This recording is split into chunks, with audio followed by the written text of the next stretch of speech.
People always assume creatives are confident, expressive, full of ideas, but the truth is, most of the time they're actually unsure, a little fragile. They feel deeply alienated even when they're surrounded by people. Though we live in a hyper-connected world and get a notification for literally everything, but for creatives, all that noise can actually make us feel more isolated. So let's talk about why your amazing creative brain makes you feel like an alien sometimes. How your brain works. Your brain is built uniquely. It's shaped by your experiences, your upbringing, and the way you process this world naturally. And honestly, that's what makes you special. Thinking in layers. Most people think in a straight line, but for creatives, they think in branches. One idea triggers another, the other triggers the next, which then becomes a domino effect of feelings.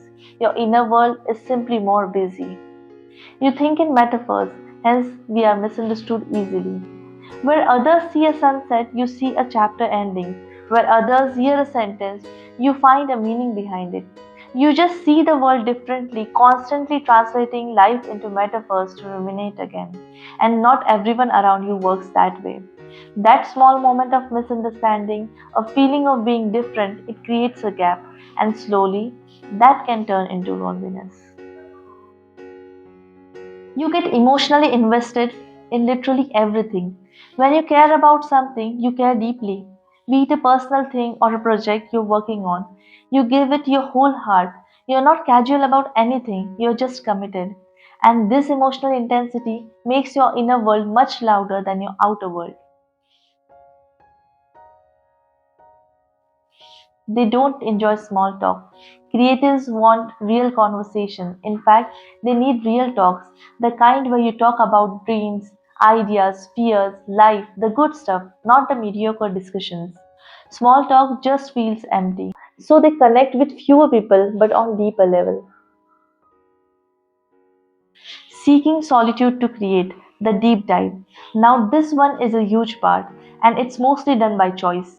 To create anything, you need solitude, that inner silence where your mind finally settles, and that usually happens only when you're alone. So, creatives choose isolation not because they want to avoid people, but because that's the space where the creativity wakes up. It's like saying, I want to spend some me time, but to the outside world, it might look like you're trying to push them away, and that misunderstanding alone can make you feel even more lonely. But here's the important part, loneliness is not permanent. Sometimes just a small action is enough to reset your mind. Solutions for reigniting, training your genius brain back into life. The truth is, your brain isn't broken.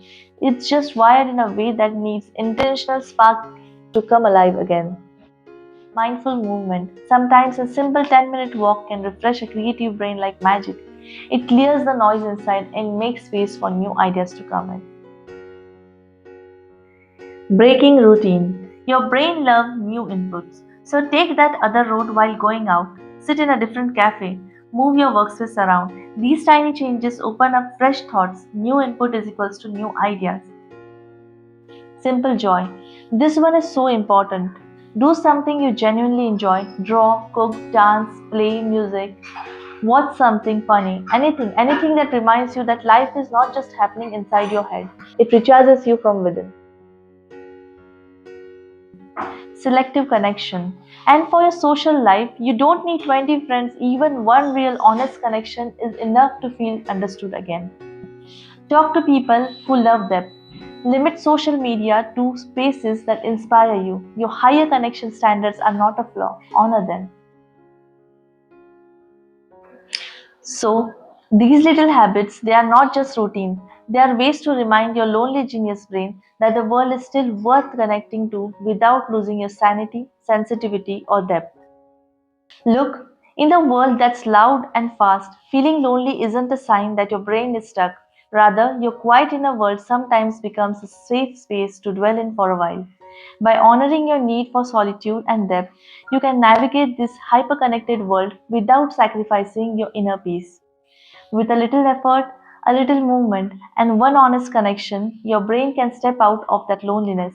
It just needs a different kind of connection with life to feel alive. Keep creating, keep thinking, and remember, you're not alone in feeling alone. See you next time.